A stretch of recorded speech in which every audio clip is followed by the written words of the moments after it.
Hey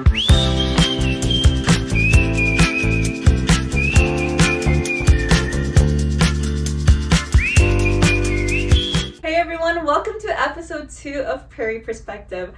I'm so excited for this episode. We have a husband and wife. They're a power couple, and I'd love for you to learn what they do for the environment. Welcome Aufel and Darryl. I guess my first question is, how did you guys meet in the first place? So we met 20 years ago. Aufel was auditing a oil and gas company. I was doing all of their office technology and security for their IT. We met because I saw her in her office, made a decision to make sure that her stuff didn't work, so I'd have a reason to go in and meet her. Oh. Unfortunately, I am a career business development, 30 years in Calgary doing business development, not IT. So whatever I did, I could not fix. Did not realize that she was actually auditing the company and was working for the board of directors and had some reports to get out. So she promptly called a meeting with my bosses and the owner of our company and tried to have me fired. And from there, I took her out for lunch after that, after my guys got everything all working as an apology for screwing up her stuff. And from there, we just kind of hit it off, and that's how we got together. So we actually became friends first. I was like really skeptical about this guy because I was like, what? Why would my stuff not work? I was like, well, what kind of a skill set is this? Like, I can't believe that you're trying to help me and yet you can't do anything. And I watched him for about 45 minutes and he would look at me and be like, okay, just one more click here. And I was like, this guy doesn't know what he's doing. So that's actually the reason why I tried to get him fired. I felt like with the time constraints that I had. Of course, I was very ambitious at that point too. So, and that's just from personality wise. I'm quite disciplined in that way. So as soon as I have a project to do or anything that I'm doing, I'm very committed to it. Especially if it's something I'm really passionate about. So, and of course, when you first meet someone, you might get, a sense of who they are as a person. And I think that's one thing that maybe, Darryl, that's probably what you were attracted to. You're like, oh my God, look at her. She's got so much energy. And yet at this point, it's like, I'm not going to die. I'm just joking. Or also because you're a beautiful Filipino lady. That's also... Yeah, there's that too, I guess, from a personality-wise. What did you say you had... What did you have back then? Good eyesight and bad judgment. Okay, what do you have now? Bad eyesight and good judgment. Oh, okay. Well, good for you. You're maturing in your old age. There you go. All right. And that's what growing up, together is. And I love the statement, by the way, the sentiments of being a power couple. I think that the balance between the two of us, I think is certainly something that I think any unit, whether it's friendship, whether it's family, whether it's a couple, there always is a balance. And there's always one that's sort of like, well, I don't want to say erratic, but out there, that stimulates your creativity, and then you need one that's sort of like the calming effect to that. Because then when you have chaos, then you need someone to sort of ground you. But also, there's a flip side to it as well. They absorb a lot of that energy, and sometimes it doesn't go anywhere. So then they also become a lot more motivated. So they say that if you ever want to improve in life, be with people that are also either equally motivated or ones that have the personality to, in some instance, almost opposite of who you are or what you're about. Because in this way, you'll just learn from them as well. So I agree. I see think that. I think I've certainly calmed down a little bit, though. Don't you think, Darryl? I'm not trying to get you fired anymore. No, now you're my boss. You get to fire me. So, no, but I need the help. So yes, you are correct that you need the balance. I'm actually lucky in the aspect that I spent 30 years in the office technology space. I was getting a little burnt out from that, and I was lucky enough to have Aufel. she helped open my eyes to the fact that I wasn't just a business development guy.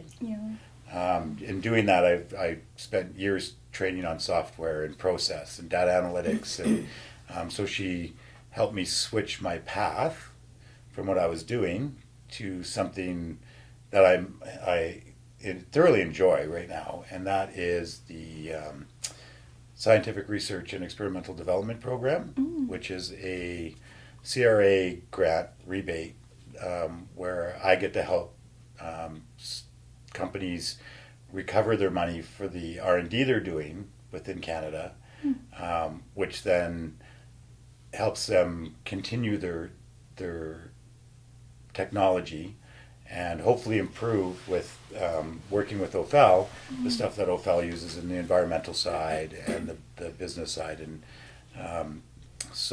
and then it's always good to see some of these smaller startups that are really trying to make a difference, and they just need that little bit extra. So we help them get that. Well, and I think that's an interesting statement, Darryl, because I think a lot of times people don't realize the skill set that's actually transferable from one environment to the next, and constantly, even as we move from different stages in life, and even with different meeting different people, friends, projects, there's a lot of skill sets that you can actually transfer one to the other. And what I found interesting, even as, not just because we're a couple, but because we're also colleagues and we're associates and from a professional environment, there was a lot of things that he didn't recognize as well that he had that he could then develop even further. And I think that's also one of my greatest skill set, though. I can work on a project, look at the people, and actually help them develop themselves throughout that project. And because what I try to do is I try to look into what would make someone get up in the morning, stay up until 3 o'clock in the morning, and work through like the whole day and night, and yet it doesn't feel like work. So when you're passionate about that, and that passion comes from not just your character fundamentally doesn't change, but your personality does, and your personality changes based on who you're actually currently influenced by.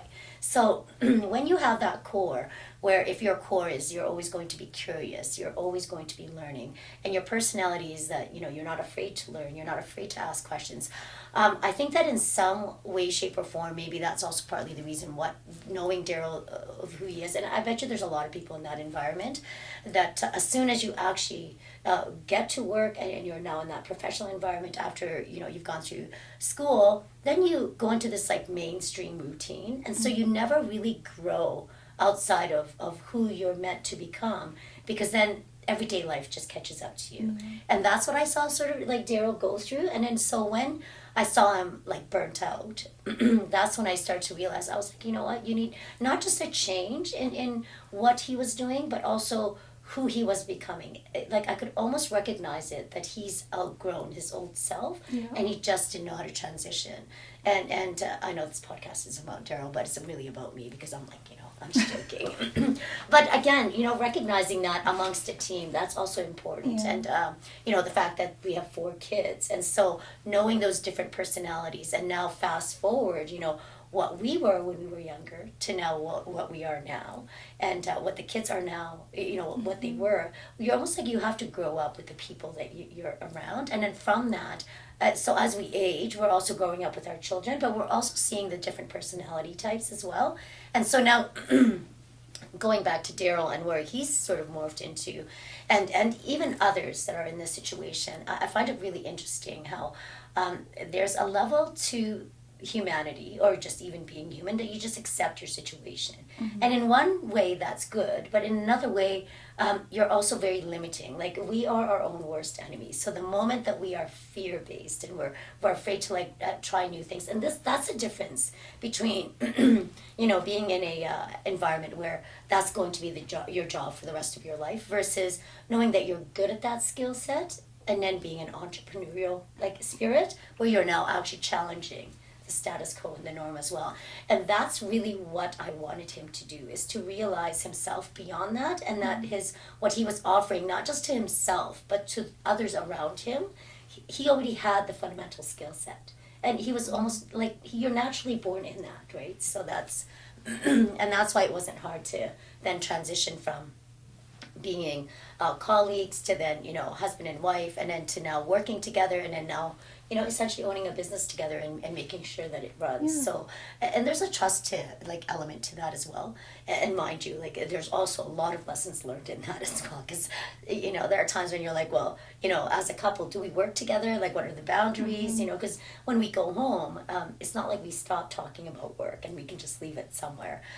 But again, this is where the conversation shifts to okay, here's our goals, not just as a couple, but here's our goals professionally that now blend into who we are as a couple, and then us as a family unit. So that's those are the key components that I sort of look at when I even when I was pushing him when he was still in that environment. I think that's one thing that I'm glad that he was open-minded enough to actually understand about himself, which is, oh, okay, maybe I've just outgrown my old self, because my old self has done the same thing for the last 30 years that I can tell that it wasn't satisfying for him. Yeah, and I think sometimes it's hard for people to, unless you have, a certain type of personality, to push themselves out of that, right? So I'm kind of curious, how is it working as both partner and business partners? And, if you guys can introduce a little bit about who the company is so they know, and kind of what movement you guys are doing here in Calgary. So I started PhilCan Industries. PhilCan Industries really stands for Philippines and Canada. So what I wanted to do was actually blend the two various diverse cultures together and better understand the whole integration between what the Philippines brings as a culture, as a country, from a technology and people side of it, but also what Canada brings as well, because I know that there's such a huge presence within the Filipino community here in Canada, but there's also a lot of Canadians or even just travelers that are in the Philippines, and I really wanted to expose what our culture is really about, being a Filipina. So being born in Santa Cruz, coming here when I was 10, and then going through, almost being that Canadianized sort of sense. As they say, you can take the girl out of the island, but you can't take the island out of the girl. Yep. So I always have this sense of home. And then what I start to realize is that growing up and now being exposed to the two different countries, it's home is in two places. So I have to carry the hearts of the people, not just here in Canada, but also the people in the Philippines. And so when I started PhilCan Industries, really our intent was to take Canadian technologies and deploy it in the in the Philippines market. And the reason for that is because I really wanted to elevate not just the way our community is, but also who we were as people. I find Filipinos very collaborative, very innovative as well, along with other cultures, and when we actually come to the table, it's really interesting to me how Filipino, as Filipina, we're so well known to be caregivers, not just in projects, but in our own environment in the community. And I really wanted to actually have more of the Canadian, culture and business really understand that value, because also I feel that as a Filipina, and we're also a lot more, I wouldn't say reserved, but we're a lot quieter. We're not the type to really, go out there and put yourself out there. On a personal level, we are, but in business, sometimes we are one of the people that becomes almost the task executors. Yes. And then what I wanted to actually elevate is to have the Filipinos and the Philippines and their partnerships and affiliations and associations with other ethnic groups to really be at that strategic level. So which then makes it really interesting, because now as a woman entering a very male-dominated world, because of the fact that I came from finance, there was something about it that I wanted to challenge, not just because that it was finance and it was driven by a lot of male, the male dominance part of it, but I also knew that there was an influence I could dedicate to being in finance. So as an example, if you're sometimes in a group or a team that is more male dominated, you can just see the various egos that come together. And when you now throw a woman's perspective in there, it actually, you know, it softens the edges to not just the dynamics but the behaviors of the various people involved in the project. And I think that in the last 20 years, that is what I've seen evolved. Hence, but also, you know, these are the workings of the other leaders in on a global scale, where there's now a promotion of, like, you know, women in the workplace, or girls in education, and elevating, you know, women to that status as well. So, and we couldn't have done it without, like, men or our brothers or you know, our uncles as well, and our dads and such. And so knowing that we can pay patronage to that sort of sense is why I started PhilCan Industries, because I see the Philippines as more that feminine and creative culture, while the Canadian culture is also somewhat that too, but also from being Canadian, there's also certain pieces to being a Canadian that's, you know, like the Canadians are known for being kind and being, you know, respectful. So they're not very interruptive as well. And of course, you know, us as Filipinos, we have that Spanish sort of cultural sense to us. So, you know, I see the different passions that also comes out. And I think that's why, you know, we see that in our arts, in our music and such. And so bringing in Canadian technologies to help with the build, like as an emerging market, the Philippines, was something that the moment I made that connection, it wasn't just a passion. It then became a deliverance and a you know, lifelong goal to actually like make it happen. So, and then from that, I wanted to obviously take what the Philippines has done and also integrate it, and maybe perhaps our Canadian counterparts can also learn from what we do, and then vice versa. So that's hence PhilCan Industries. Wow. No, There I you go. love that. No, that's great. That's a great introduction. And, like, I understand that, like, same here. I moved here when I was very young. Then I went to the Philippines later on, and I fell in love with it. So, like, I love what you're doing and connecting those two communities together, because I'm like you, Canadian, but Filipino too, right? And, like for young people like us, like, you kind of started it for us young female Filipinas. What's kind of your suggestions or advice for young women who are entrepreneurs, but also an immigrant here? Like, sometimes it's hard to push that boundary, or, you know? Don't be afraid to be who you are. I think that's probably the greatest lesson, not just in business, but on a personal level.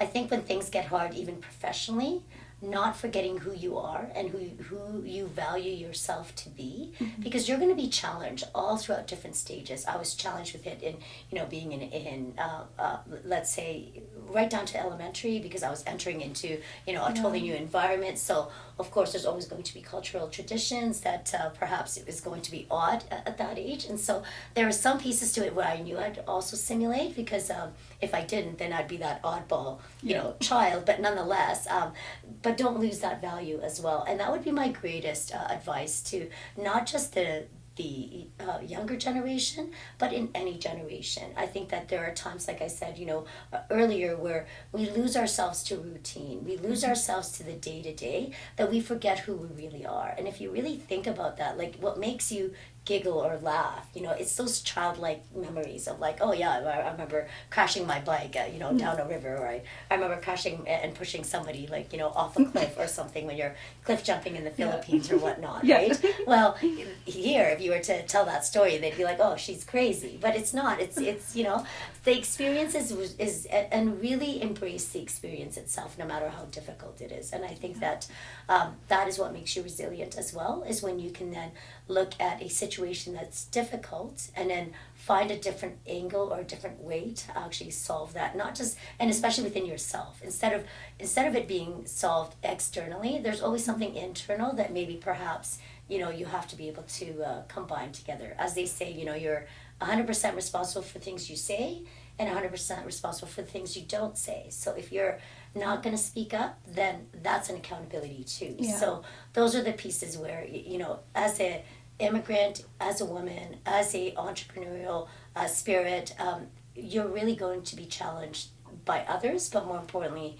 it's yourself that's going to challenge you, because, you know, you'll go through this self-doubt of, like, okay, am I doing this right? Like, you know, who do I need to, like, meet? What do I need to do next? And sometimes it becomes overwhelming, but it's also because you have those internal conversations with yourself. So yeah. And I'm not sure if the people know, like, how amazing you are, like, as a person. Like, if someone opened up your LinkedIn, they're like, oh my goodness, this woman did it all.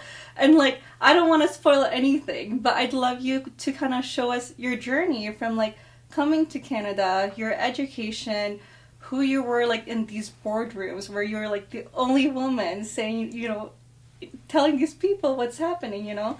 Well, and I think that being the personality that I have, I think that's also what makes it exciting for me, is to be in that new environment. And so for myself, I always felt like I could be more than what I actually have in front of me. So I always seeked knowledge, and I always seek that level of understanding, and I knew that if I didn't, I would be stifled. So throughout growing up, obviously I came here when I was 10, graduated from high school here, went to U of C, took finance, I majored in marketing, and I felt like there was always more. So I got into the finance industry, and again, being male dominated, I was like, okay, well, if I could learn this in 3 months, and yet it takes people, 6 months to do this, could I do this then in, a period of like 2, 3, 4 years, and then achieve what I wanted? So I actually roadmapped it for myself, and then as I actually went through the different channels, and regardless of how successful I was at that particular time, it didn't matter to me. I was going to do it anyways, and I was going to find a way. And of course, sometimes finances, my parents weren't very well off, and so I had to go find a different way to actually put myself through school. So outside of working 2 jobs or whatnot, I actually literally looked at different scholarships. How do I get into this? And then I would reverse engineer what I had to do to actually get there, and then from that, then understand, okay, well, what am I capable of right now? And if I couldn't do it immediately, I would then table it and come back to it later. But that's also part of the journey, because sometimes you think that it's this straight path, and it's not. You sort of meander through, because then you look at your different interests, and so from being in finance, majoring in marketing, I took economics. I then went to Western, and then after getting accepted at Western, I was in the IB program, and then I got accepted in Germany. So and the reason for that is because I really wanted to look at not just on the financial sense, but the economic drivers of those fundamental things that makes a person, innovative and entrepreneurial. And so I wanted to understand, though, that being in finance, you can have the best funders and you can have the best product, but if you don't understand the people that's going to sit at your table and who you're going to feed at your table, then that's one of the key pieces, is that how do I get to know the value of that social dynamics and economics? So the reason why I chose Germany is because, they not only picked on 1 world war, but 2, and almost won against the world, like seriously. And so the fascination in that, though, was fast forward in a modernized way, they still had the best quality assurance that you could possibly almost differentiate from one global stream or industry to another. And I think that's what makes it interesting, is that you can't compromise quality. You can't compromise that over time and over the dynamics of what's happening on a global scale, that it was fascinating to me that they were still at that level of prestige. And so I wanted to learn what drove that core. So from a social economic perspective, that's where I actually also studied in Germany. And then from that, I went back here to Canada, and then I really wanted to complement that with what we call organizational change. And so Harvard, it was initially when they first came out with it, I right away jumped onto that, took the entrance testing that you had to do to get into Harvard. And then so I transferred from that program then into Harvard as well. And so it was 11 years of school is essentially what I went through. But in between, actually, I continued to still work. I still understood the value of not just providing for myself, but also the continuous learning. So once I got into the pattern professionally of not just working, but also being in school and continuously learning, I never stopped. Even to this day, I still take courses. I still educate myself in regards to the various things that's actually happening around me. And I think having kids now, I see that value because they now also understand that it's not just mainstream where, I'm going to be an accountant or a doctor or a lawyer and, an engineer. There's now so many different possibilities. But of course, as society has evolved and modernized as well. Like the generation you guys are in, like even from Darryl's generation, which is really interesting because when we were talking, even though we're only 8 years apart, there are times when he was like, "No, I didn't get my cell phone until how old were you?" 20. Yeah, see, you were 20, and well, see, that's. And it wasn't really a cell phone; it was about this big. Oh, a big, a brick, The Motorola. Oh, right, a weapon. Brick. Yeah, that's right. And see, for myself, I think I got mine when I was like 17 or 18. And, but even then, that 3-year difference. And now, like, you see kids at a young age, at like 11, 10, 8 years old that have cell phones. 2 years old, they have an iPad already. Yes, that's right. And so knowing that society is modernizing in that way, and from a civilization perspective, moving in that direction, that whole thing fascinates me. And knowing that core. I had started that journey like literally on my own because I didn't really have family that were in the space I wanted to be in. And so I had to learn everything on my own, which is good because it really forces you to survive. It really also forces you to innovate and be like, okay, if I can't get here now, then what do I have to do to get there, a year from now or 2 years from now, and so you really had to go and rely on your own self as well to be that disciplined. So that's sort of like some of my journey, and professionally, being in that environment where sometimes you're sort of the oddball in the room, but I revel in that as well because if everybody was the same, then there would be no need for new ideas to flow through. So being challenging in those different environments, I think it also forced others to not just recognize that there are others that can contribute to the conversation that they didn't see, let's say, the project or the program the way that others have seen it. And I think that professionally now, I think that's where my value system and my niche also comes in, because I'm able to see all the different layouts and different perspectives, and actually, and it's such a passion of mine, but I think I'm just naturally good at it as well, is that I'm able to see patterns and connect the dots together, where some are fantastic at just their own vertical, their own stream, and I like to dabble into really understanding the vision of what everybody else can contribute to, and then formulating my own vision because of that. So wow, it's like, are you one of those people that have like 20-year strategy and then you work backwards? And it's cool how like you have that, and then like you said, you're good at connecting dots, not just for yourself but for others, even like for Darryl, right? Like, how do you bring out that energy from others and like give them something they're passionate about? That way it's not just you, it's like a whole environment. Well, I think a sense of responsibility. I think that sometimes when a group or a person or even a project doesn't have purpose, then it just dies. And so the moment he started to understand that his skill set could bring out his purpose, which was really, he's a people person. And using Darryl as an example, as much as he says he's not, he's actually quite extroverted once you get him out. But that's also the key thing about him, is that he didn't realize that skill set he has is a core and a foundation, where it is to actually, his fundamental thing is to actually help people. So knowing that he can take a technology, understand it, and now help people and companies, reset and get money back and look for grants and then strategize alongside with them. I think that's a piece where he didn't realize that he's always had. And so bringing that out, and the moment that I tied that, hey, you're not actually doing a new skill set. What you're actually doing is refocusing that energy and that skill set into really a more purposeful way, where you're going to feel satisfied. That's like the next step to who you've evolved to. So, and with others, I do the same thing. Like, if you have this, let's say if whenever I actually mentor others, the number one question I ask is, what keeps you up at night? The other question is, well, what do you love doing that even if it's 3:00 in the morning, it doesn't feel like it's work? That when the very first thing when you haven't seen someone for a long time, and we do this from an instinctive sense, and it's a very subconscious thought pattern and process, but it's the very first thing you share.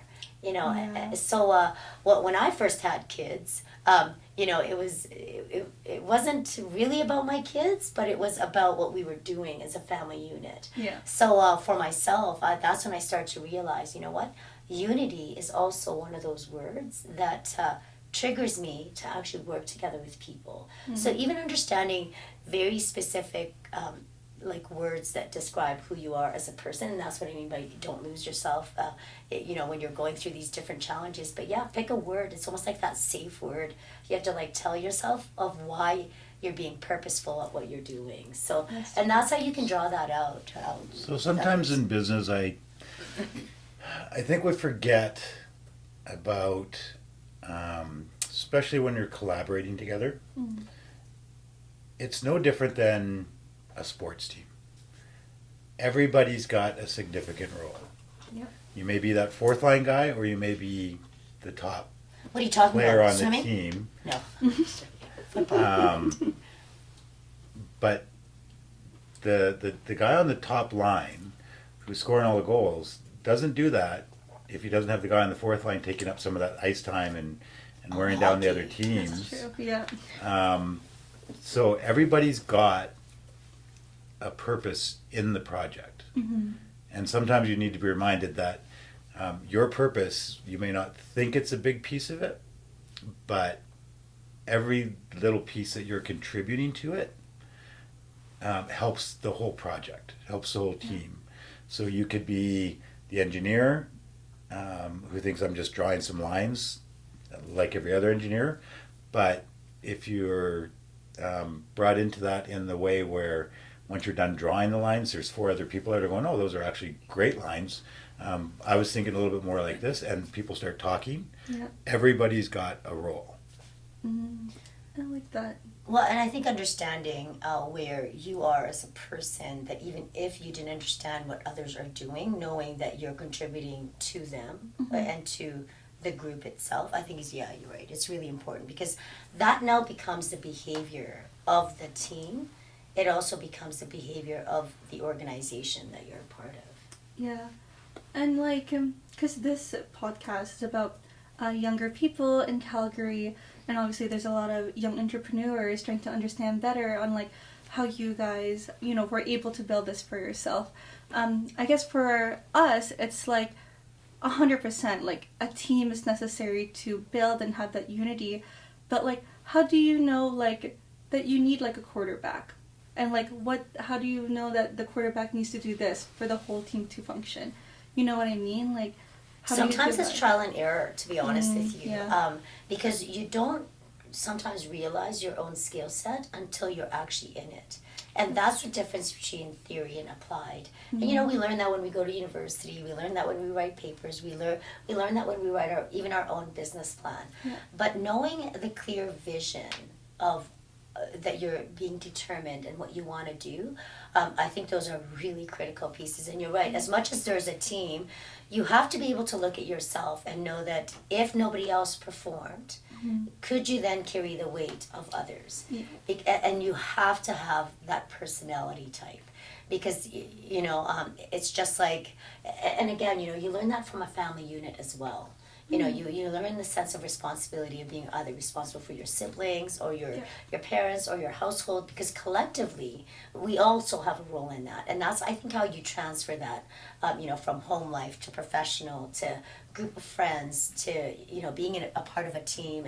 And sometimes structure does play a part, but also it's structure is also something that you can then, reframe and how do I say this? Like restructure, I guess, is, for lack of a better word.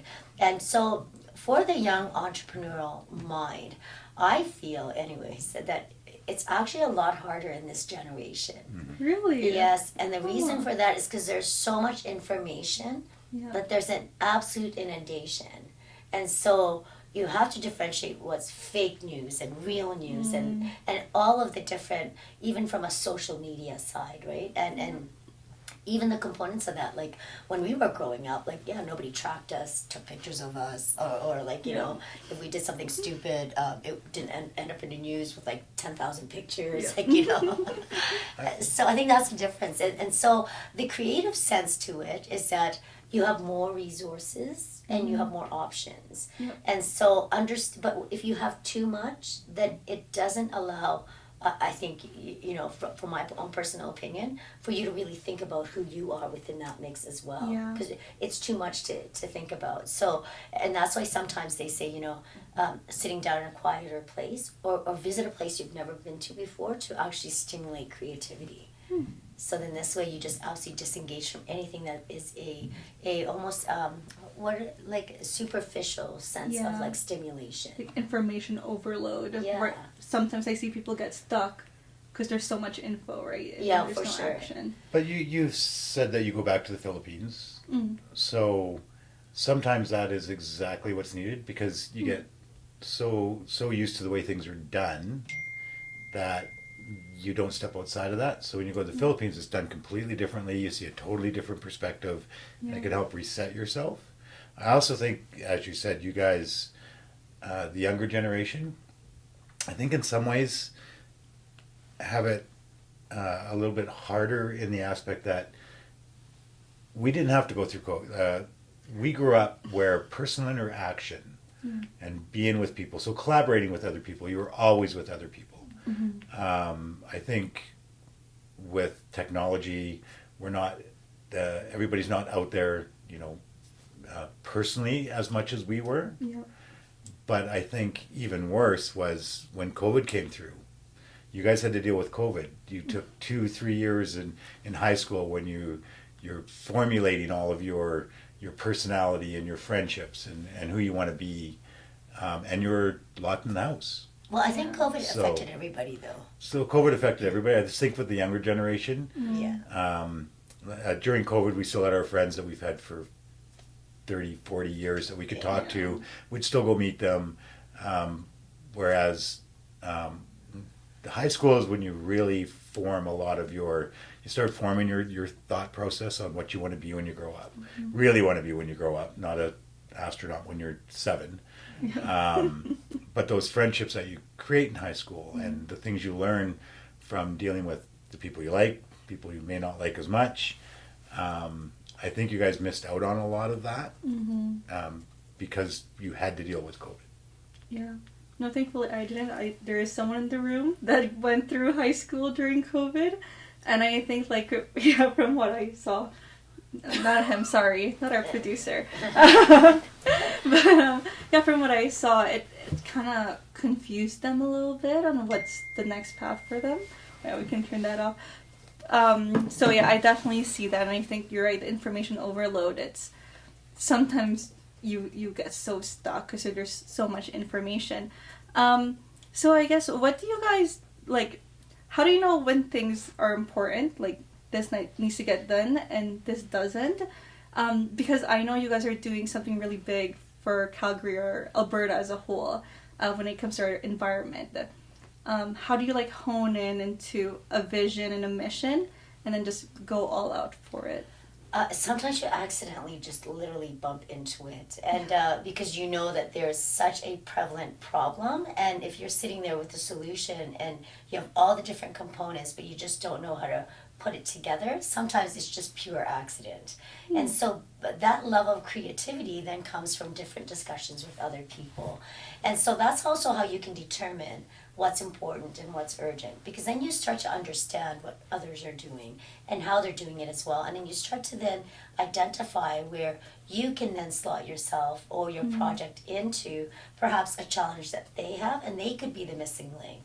So creating that dynamics and always being curious, I think, is also how you can vet through what's important and what's urgent, because some things may be important but not urgent, and so these are the things that you have to differentiate. So from what we're doing from an environmental side, really interesting point there, just because there's and this problem is on a global scale as well. So from an ecological restoration, dealing with environment, looking at from a land management and land strategy where there's some areas that are already devastated, how do you restore that when resources are minimal, because that now affects food security for how we then grow our vegetables, our create healthier communities, feed one another. So it became then such a pattern and a connection that when I first saw this, it was actually, when I went back home, but then as I traveled, I started to realize that, oh, you know what, there's not one society or one country or group of people that is actually immune to the devastation of, let's say, a fire, a flood, or even what the whole global scale is going through, which is adjusting to not just the issues within climate change, but looking at different technologies, how society is actually living as well, that we're now actually having to better understand one another and our impacts, not just to one another, but the next generation. And so I think that understanding the value of environment and knowing that there's technologies and innovation that's out there that could help restore and not just areas that are devastated, but to help complement those areas that are deficient. And so now when you stimulate that, now you've got food security that you can now really grow things in, and from a land management now build things on. And I think that that's really important to make that connection, that the foundation of society, of community, is how do we come together in the place that we all live and in the space that we share. And if it's not healthy, then we have to make it healthy. So that's also the push that where we sat there and we're like, okay, how do we do this? But yet what's the lowest hanging fruit, but yet is going to make the greatest impact. So how did you said you just stumbled into it, and is this what like PhilCan is about right now? Because we met at Alberta Tree Farm. So from my understanding, you guys might or will have that partnership with the farm. Like for people watching, like, what is the mission within that partnership?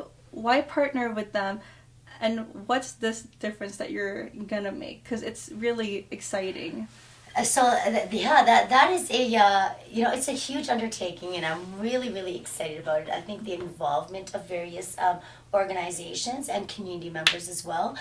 So with Alberta Farms, what we hope to do is we hope to actually do some R&D in regards to the soil remediation and also the soil nutrition. So really understand that, so then that way from a vegetative and ecological restoration, we can also help other communities now grow some of their product lines or some of the trees a lot better or a lot faster, a lot healthier as well.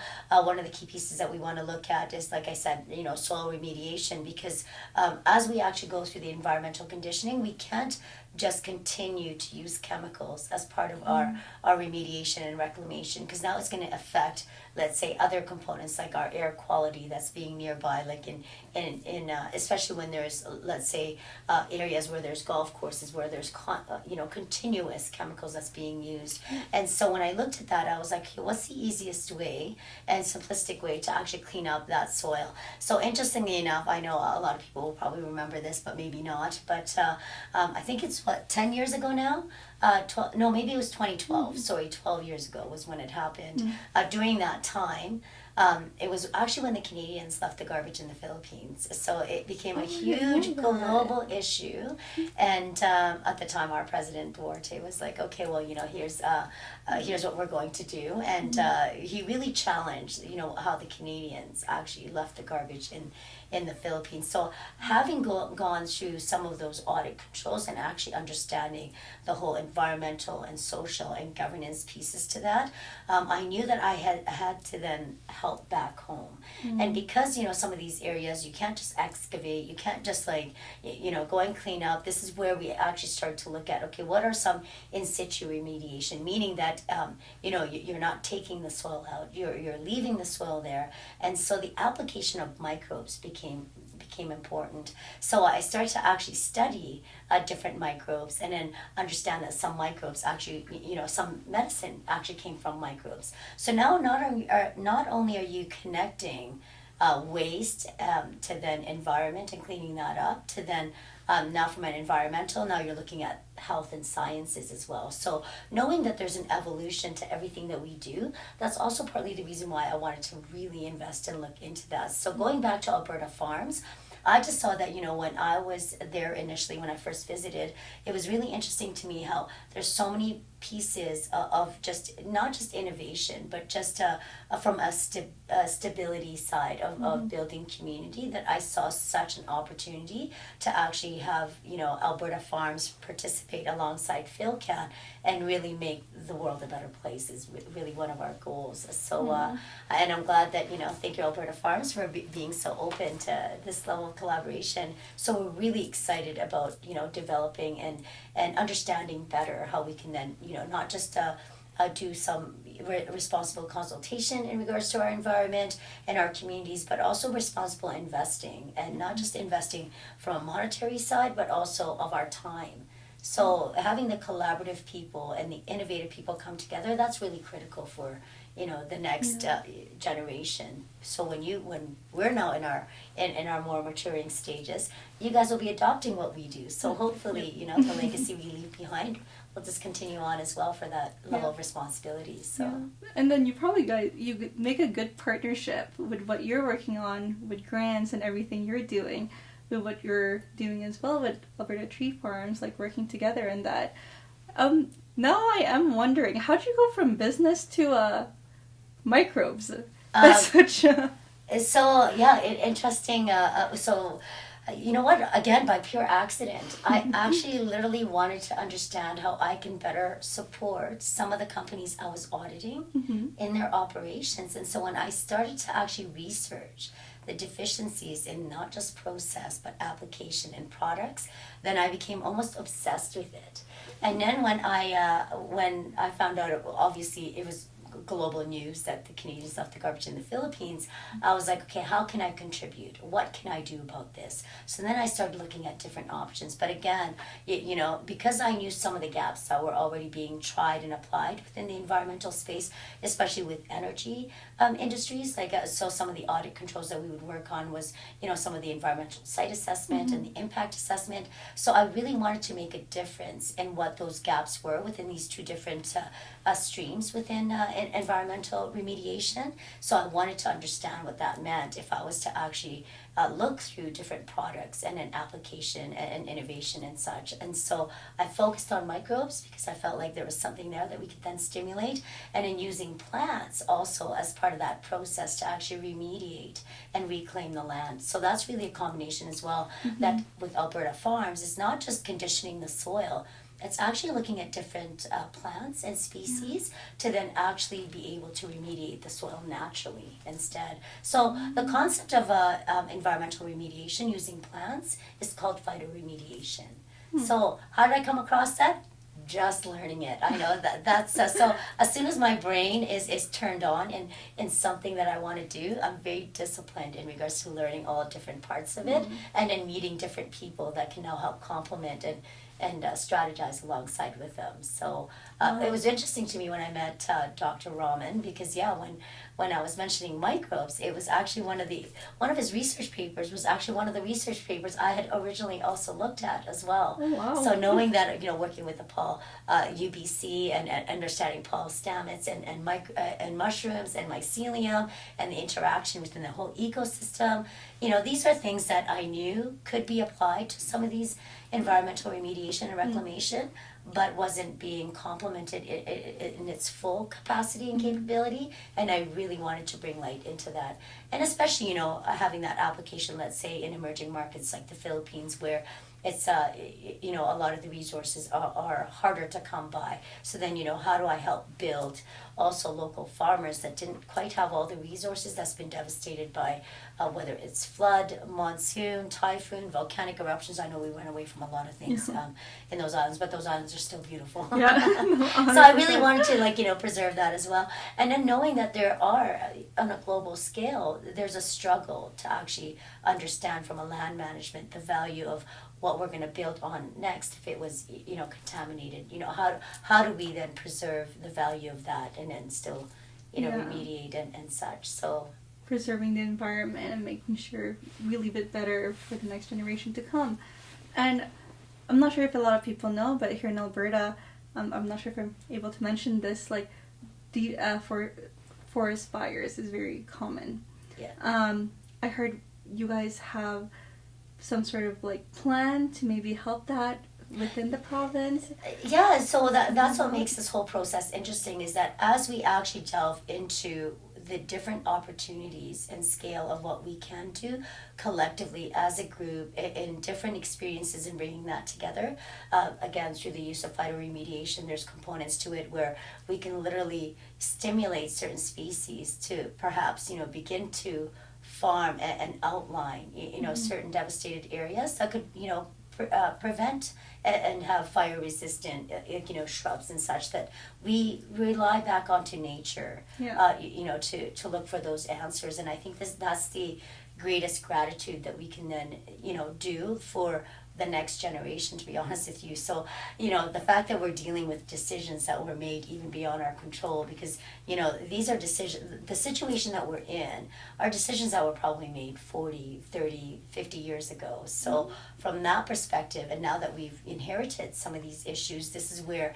the real creativity can also come together. But there's a part to it as well where, as we're creating new technologies, we can't neglect the natural environment that we live in. And so understanding what the earth is doing, what the plants are doing, how complementing that, I think that's really where the power of that combination comes from. No, I love that. And we're going to know a lot more about your journey with Alberta Film City.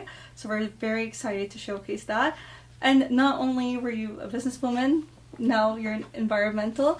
I heard you also got us 3 projects from the Philippines for Alberta Film City. So I am kind of curious about that. Like, can you tell us a bit about the projects that's going to come about that will be in partnership with Film City? Yeah, so I hope to actually integrate various, from not just a sense of entertainment and arts and culture. I think that there is such a way that we can bring so many different cultures together. And so one of the key pieces is actually raising money for devastated communities. So I'm trying to put together a team and a group of people to actually come together, and whether you're in arts and music or in acting or film, somehow to actually do the different documentaries as well of people's journeys that can now help complement the evolution and the recovery that some of these devastated communities have gone through.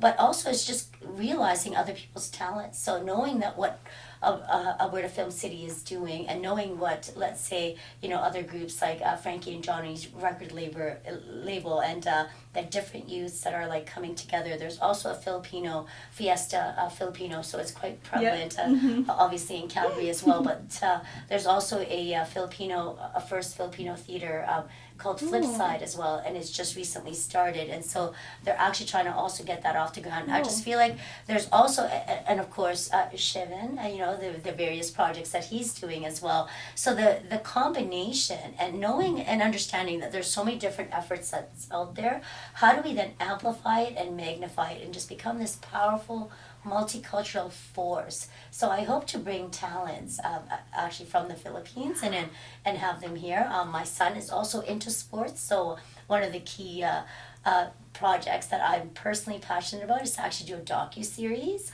for the youth, for the youths, because I want them to understand, or at least leverage off of one another, that sports is such an outlet for a lot of not just professionals, but I think it's just society and culture itself. So my son plays basketball, so I want to be able to bring actually youthful talent, let's say from the Philippines, and that's why I asked, whether there's basketball in India. So and actually build together a multicultural competition, and so and create a team of all these different, from like different youths from different countries. And then have it have them play against one another. So not everyone has to be from the Philippines, but put together an international team and another international team, and then and in a sense, I kind of don't want them to practice, because I want them to actually, and it's almost like a case study is what I want to do, and feed that into, from an organizational or a cultural sense, is that how well do the young people actually work together? That if they've never met before, and then they're now playing together, and they now have to gel together, because that's life. And I'm pretty excited to do that. I'm not sure yet how to do it. Yeah. So that's the second project. And of course, the third project is always looking at different, again, going back to the Alberta farms, is that I want to actually better understand all the different species of plants that are endangered, and maybe perhaps help create and amplify what Alberta farms can do, and maybe perhaps have that as a conservation to actually restore various species as well. So then that way on a global scale we can now help all the devastated communities, and Alberta farms could be that core to deliver on these as well. So when you actually mix that together, you've got youths that now we can expose to through Alberta Film City, by doing a project like that, to then, let's say, expose them to Alberta farms that's now invested in the environment, invested in the community, and then to meet others that are beyond what we have in our backyard, that there are people that they can rely on internationally as well. So even channeling that level of mentorship and just opening the minds of everyone around them, whether you're young to old, really. Yeah. So that's what I hope to do. That's so exciting. It's like it's all fitting in together. Like it's so many different components, but it works together to complement each other. I'm sure a lot of people are interested in getting involved in this. If anyone does want to reach out, like you said, you do mentorships. Is there any way that they can reach out to both of you?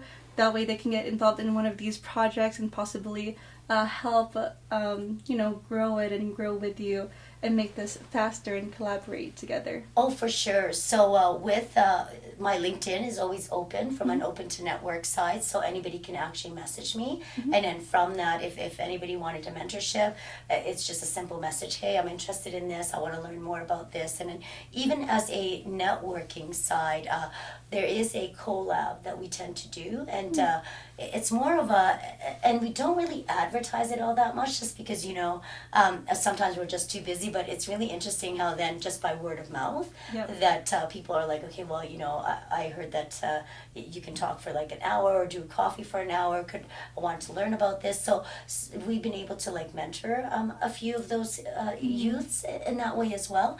And so just by getting a hold of us, generally through our PhilCan website as well. So PhilCanIndustries.com is our website, and really just connecting and just filling out a form and identifying what we're interested in. Awesome. And then if you guys can mention your socials, that way they can actually connect with you and reach out to both of you. Feel free to plug it in, that way they can talk to you about that. Yeah, for sure. So do you want me to just say this? Okay, so we'll put it on LinkedIn, it's just Aufel G, and then and Aufel is AUFEL, and then space G, and then my Instagram is wishing_starlight _76. I know. And then of course my Facebook is just Aufel Tabora. So interestingly enough, yes, my name is unique. My parents actually made up my name. My mom's name is Aurora, and my dad's name is Felix. So they took AU from Aurora and FEL from Felix. So very similar to how PhilCan was actually built. So maybe that's the reason why it's been so successful too. I don't know. Oh no, I love that. And then how about you, Darryl? How can they reach out to you? So for myself, you can reach out to the PhilCan website as well. On LinkedIn, you can look under Darryl, 2 R's, a Y, and an L. Tabora and Nairn would be what I'm under. Feel free to reach out to me if you have any questions, if you want to talk. And since I'm, little older, that's all I've got. My Facebook is Darryl Nairn, Nairn is the last name. But outside of Facebook and LinkedIn, just the website would be the best ways to reach me. Perfect. I love that. And then before we wrap it up here, what's your final advice for our young community here in Alberta, in the prairies, whether that's individual or as a couple? Give them one final go. Darryl, go ahead.